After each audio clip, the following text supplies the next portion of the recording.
여러분이 경험한 재난은 어떤 것이 있으신가요? 코로나, 집중호우, 지진? 최근 들어 서울은 다양한 재난들을 매년 겪고 있는데요. 이번 시간에서는 22년도 작년 서울에서 실제로 심각하게 일어났던 집중호우 피해 사례 공유를 통해 재난 현장에서 바로 봉사단이 할 수 있는 활동과 마음가짐을 탐색하는 시간입니다.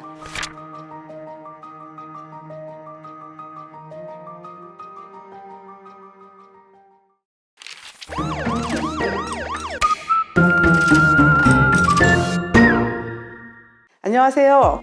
관악구 자원봉사센터장 임현주입니다. 8년째 관악구의 자원봉사자와 함께하면서 다양한 현장에서 역사를 살아 움직이게 희망을 주는 사람들은 자원봉사자임을 여실히 깨닫고 있습니다.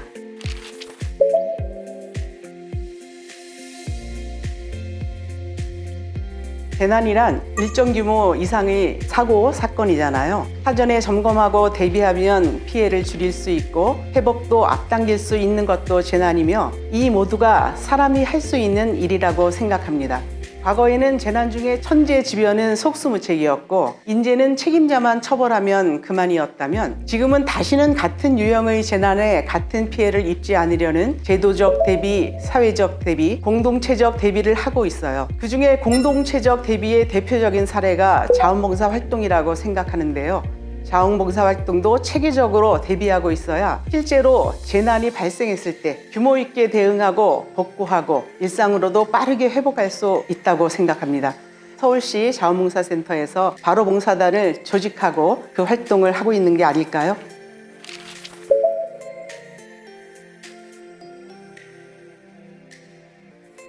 오늘 이 영상을 시청하시는 분들이 바로 봉사단 선생님들이시죠? 작년에 서울의 집중호우 재난복구 자원봉사 활동에 얼마나 수고가 많으셨어요. 진심으로 감사드립니다.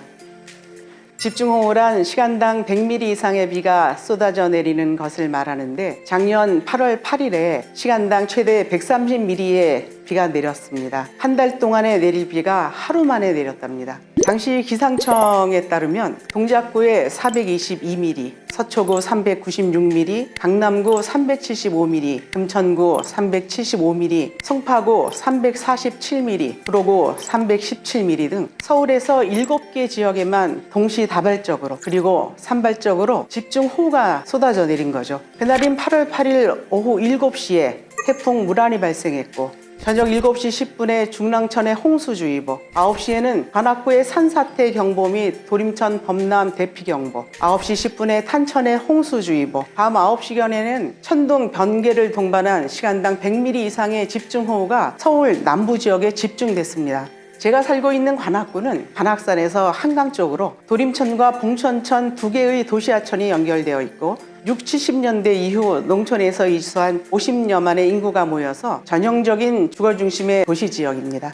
해마다 장마철이면 크고 작은 침수 사고가 있어 왔고 10년 정도의 주기로 큰 수해가 있기도 했었어요. 그래서 도림천 주변의 저지대 주민들께 구청에서는 반지하 주민들께는 양수기를 제공해 드리기도 했고 시간당 100mm 이상의 비가 감당될 수 있도록 지하층에 살고 있는 분들에게는 하수관 공사도 크게 했었죠. 즉 관악구에서는 기존의 수해 경험을 가지고 나름의 예방 활동을 해왔던 그런 도시 지역이었다라는 겁니다. 하지만 작년에 8월 8일 하루 동안에 총 487mm의 비가 쏟아져 내렸고 도림천에만 380mm, 시간당 최대 강우량이 136mm가 쏟아지다 보니까 순식간에 총 7,556가구가 물에 잠겨버렸어요. 관악구 역사상 최대의 집중호우, 최대의 재난 지역이 되고 말았던 겁니다.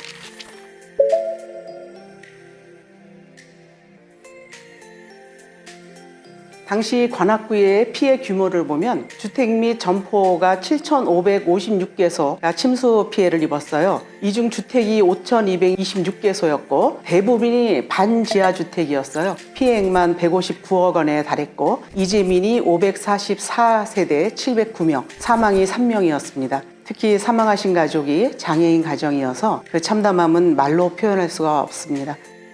또한 관악구 통합자원봉사지원단 사무실이 설치된 관악 신사시장의 100개 점포 모두가 침수 피해를 입은 수재민이었어요. 8월 8일, 9일 이틀 동안 상인들끼리 밤새도록 허리까지 차오르는 빗물을 퍼내느라 뜬 눈으로 지새우며 팔던 물건 구하느라 기진맥진한 상태에서도 가게 물건 얼추 빼내자 이웃 반지하 어르신의 물에 담긴 짐을 꺼내주고 계시더라고요. 모두가 너나 할 것 없이 함께 복구활동에 나서고 있었고 사람들이 지나다닐 수 있는 길목은 모두가 쓰레기 더미, 전쟁통이었습니다. 저희들이 자원봉사한다고 갔지만 도대체 무엇을 어디서부터 손대야 될지 전혀 엄두가 나지 않는 그런 상황이었어요. 정말로 안타까웠습니다.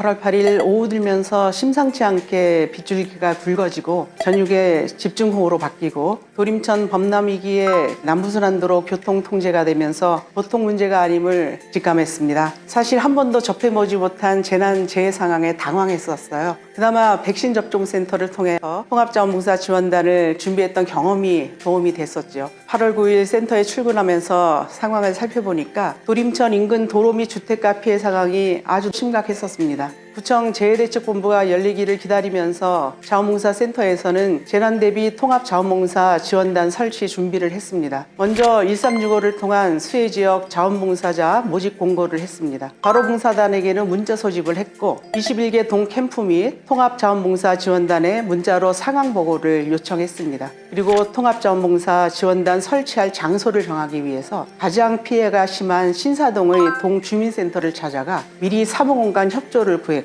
재대본 회의에 참석해서 재난현장 통합자원봉사지원단 설치를 구청장께 요청하였습니다. 그렇게 해서 8월 10일에 관악구에서는 하루 만에 통지단을 통한 재난지역에서의 자원봉사 활동을 시작할 수 있었습니다. 시작은 센터 직원 7명과 1365를 통해 참여한 50명의 일반 자원봉사자만으로 시작했지만 최종적으로는 1112명의 자원봉사자가 397가구의 주택 복구를 도왔고 바로봉사단의 재능 봉사를 통해서 440가구의 보일러와 전기를 수리 점검하고 43가구의 도배와 장판을 시공해 줄 수 있었습니다.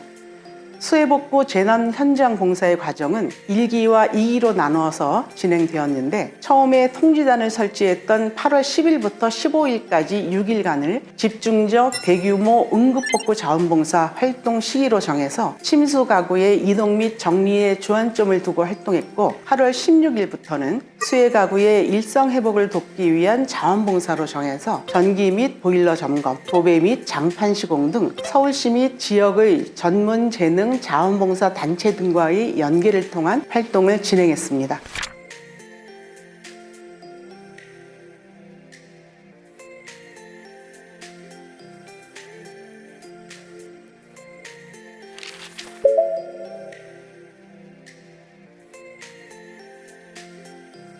작년에 저희 관악구에도 18명의 바로봉사단이 구성돼 있었습니다. 의용소방대장, 적십자봉사회장, 캠프장, 주거복지봉사단, 기타 재난 관련 봉사 경험이 있는 회장님 중심이었는데 막상 재난 상황이 되어 연락을 드려보니 상황 초기에는 본인이 수재민이시거나 회원이 수재를 입어 긴급 출동되어 있는 경우가 많아서 바로 봉사단이 초기에 자발적으로 집결 참여할 수가 없었어요. 또한 동캠프의 경우에도 21개 동 모두가 침수 피해가 있어서 피해 여부 조사 및 동별 피해 복구 봉사에 나서다 보니 다른 동 현장에 참여할 수가 없더라고요. 결국 관악구는 빠른 판단으로 1365를 통한 자원봉사자 모집에 우선순위를 둘 수밖에 없었습니다.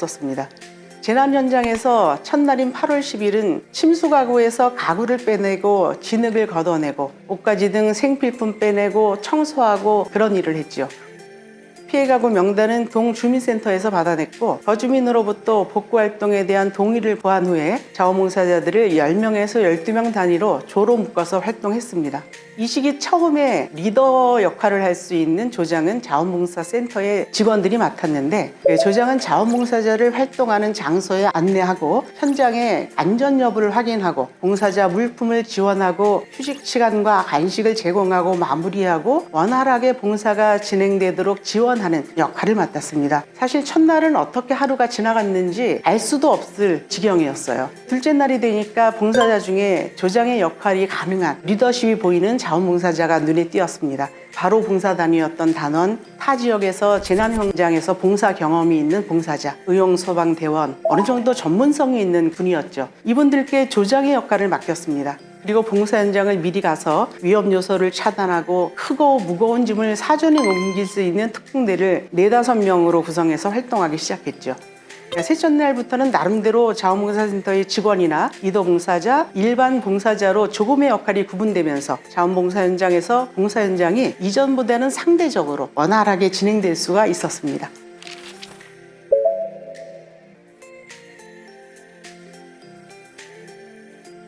정리해보자면 재난 현장에서 가장 중요한 역할은 안전한 자원봉사 활동 여건을 조성하고 봉사활동의 수요와 공급을 조정하는 역할이며 이를 관리자의 역할이라고 할 수 있습니다. 자원봉사센터의 센터장이나 직원들이 그 역할을 해야 하지만 현실적으로는 불가능하거든요. 바로봉사단의 역량이 커지면 관리자 기능을 바로봉사단이 할 수 있을 겁니다. 저희 관악구에서 구분한 역할은 이렇습니다. 자원봉사센터의 직원이 관리자의 기능을 하는 건데 동주민센터에서 받은 자원봉사 활동처, 즉 일감을 확인하는, 일감이 실질적으로 일감인지를 확인하는, 또한 일감, 활동처 간의 이동 동선을 파악하고 자원봉사 활동에 필요한 장비와 물자를 공급하고 자원봉사자를 조별로 구분해내고 또 새로운 봉사 일감을 발굴하는 역할을 관리자가 해야 합니다.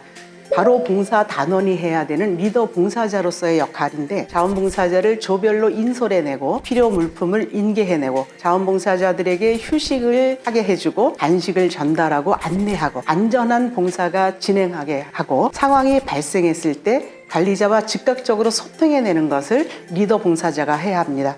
그리고 일반 봉사자들은 현장의 복구 봉사에 안전하게 참여를 해야 하고 교육에 참여해야 합니다. 상황이 발생했을 때 조장이나 관리자에게 보고하는 역할도 일반 봉사자가 참여해야 하며 민원인이 어떤 요구를 했을 때 즉각적으로 일반 봉사자들이 응대를 하고 결정을 하는 것은 일반 봉사자들의 역할은 아닌 것을 알아야 하는 것도 역할입니다. 그리고 특별히 특공대의 역할은 바로 봉사단에 있는데 바로 봉사단 중에 특별한 경험이 있거나 자격증이 있는 자들이 봉사 현장에서의 안전 점검, 위험물이나 대형 물품을 분해하고 제거하고 방역 조치를 하는 역할을 특공대 역할로 구분을 했었습니다.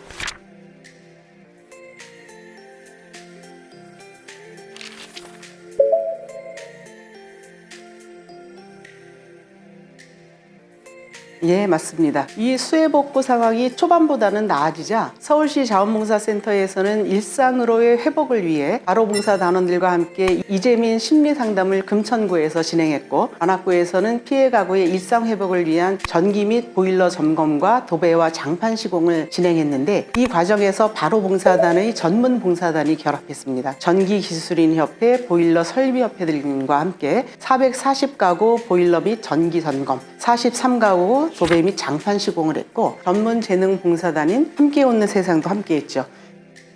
작년 수해복구 봉사 과정을 통해서 수해가 발생한 곳에서는 일반 복구 활동과 전문적인 봉사 활동의 역할을 구분할 필요가 있고 동시에 다양한 전문 영역에서의 활동들이 지역사회의 회복에 도움이 될 수 있다는 것을 알게 되었습니다.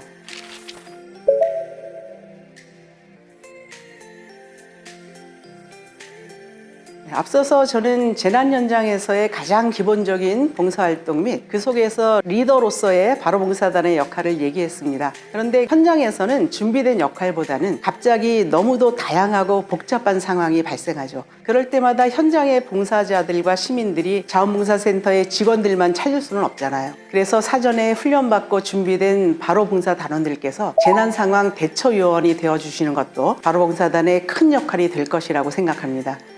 예를 들어 여러 가지 상황으로 나누어 보자면 동주민센터에서는 바로봉사단원이 모래나 수방자지 안내, 피해 주민 신고 도우미 역할, 양수기 사용법 안내 역할 등을 현장의 자원봉사로서 할 수 있습니다. 복구 현장에서는 자원봉사자의 안전한 활동을 지원하는 리더 역할, 피해 주민에게 안부를 묻고 위로를 건네는 역할, 현장에서 예기치 않게 발생하는 다툰 상황에서의 화해를 조정하는 역할, 우리 집 복구를 먼저 주장하는 피해 주민에게는 순서를 조율하는 역할 등 바로 봉사단원 분들이 현장에서 조금만 관심을 가지고 그동안 배운 부분들을 활용한다면 다양한 역할을 할 수 있습니다. 바로봉사단원은 재난 현장에서는 직접 노력봉사로서 참여하는 자원봉사도 하겠지만 역할을 좀 더 세분화하여 다양한 상황에서 현장의 관리자와 자원봉사자를 지원하는 리더 봉사자라는 자긍심을 가지시면 좋겠습니다.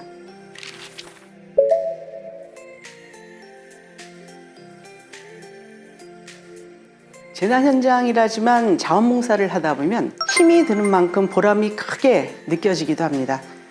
또한 현장에서는 수마에 엉키고 무너져버린 살림터를 보면 안타까운 마음에 눈물을 흘리기도 합니다. 그런데 그런 안타까운 마음들이 잘못 표현되기도 하고 생각과는 다르게 인식되기도 합니다. 예를 들어서 이런 표현이 되기도 해요. 우리 수고했으니까 인증샷 하나 찍을까? 이왕이면 엄지 올리고 활짝 파이팅! 이런 표현들 있잖아요. 아니면 안타까운 마음에 이런 얘기도 해요. 아니 아직도 이렇게 좁고 지저분한 곳에 사는 사람이 있다니. 안타까운 표현이기는 한데 잘못 들으면 지저분한 곳에 사는 것을 싫어한다라는 표현으로 들을 수도 있어요. 또 자원봉사자들끼리 힘내고 격려하자라는 말이었는데 그냥 SNS에 사진으로 나오다 보니까 재미있게 놀고 간 것처럼 보이기도 하거든요. 그렇다고 해서 어려운 피해를 본 곳에 와서 눈물 흘리면서 힘들게 일할 수는 없는 거 아닙니까? 재난 현장에서 열심히 땀 흘리면서 일을 하는데 그 결과를 단순하게 사진 찍어서 SNS에 올리는 결과적으로 남기는 일은 유의하지 않은 겁니다.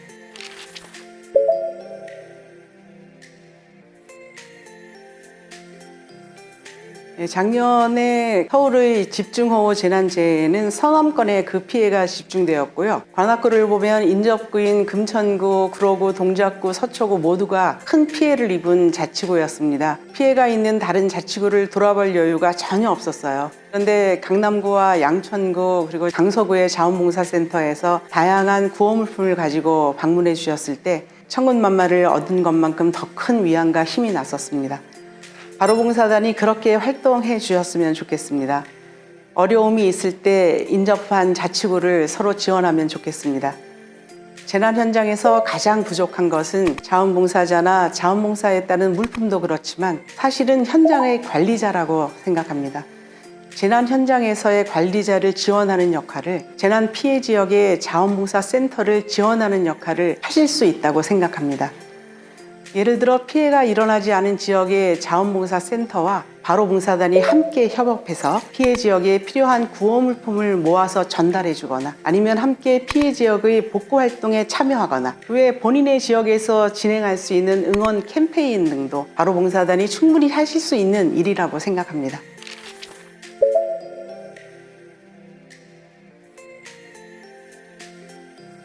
재난은 준비하는 대로 또 예비하는 대로 나타났던 대로 발생하지 않습니다.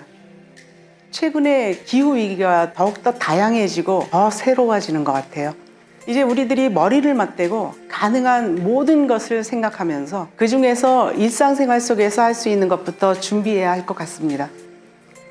수해를 대비해서는 주변에서 볼 수 있는 빗물바지 자체를 점검하고 빗물바지가 막히지 않도록 주변을 청소하고 관심 가지는 일을 할 수 있고 화재를 대비해서는 차단기와 누전 여부를 확인하고 복잡한 골목길에 벗겨진 전선이 있는지 살펴보고 소화전은 지나다니면서 혹시 유효기간이 지나진 않았나 살펴보는 것 등도 할 수 있습니다.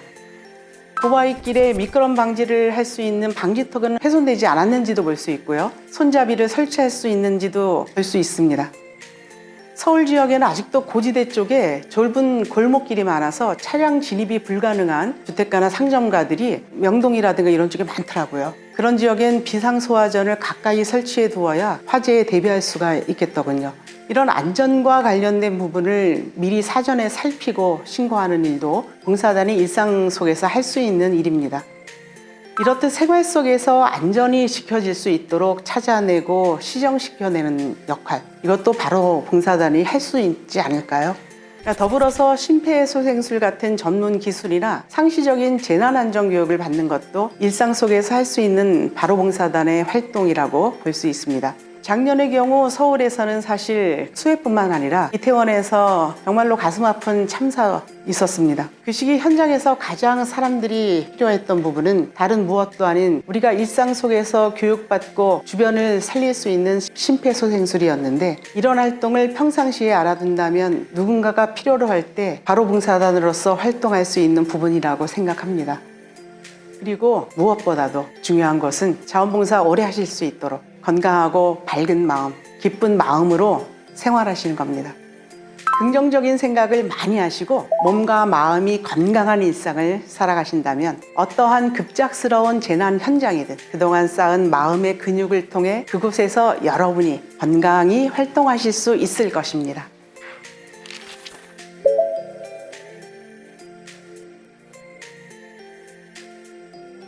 커다란 배를 움직이는 것은 작은 사람의 손가락이고요. 그 손가락을 움직이는 것은 그 사람의 마음이래요. 바로 봉사단 여러분의 자원봉사하는 마음이 재난 현장에서의 따뜻한 온기가 이 세상을 구할 수 있다고 얘기합니다. 여러분의 재난 현장에서의 그 역할은 자원봉사센터에서 만들어주는 게 아니라 여러분이 만들어내는 겁니다. 재난 현장에서의 여러분의 고귀한 경험이 여러분을 리더 봉사자로 만들어 줄 것입니다. 오늘 강의 들어주셔서 감사합니다. 여러분 사랑합니다.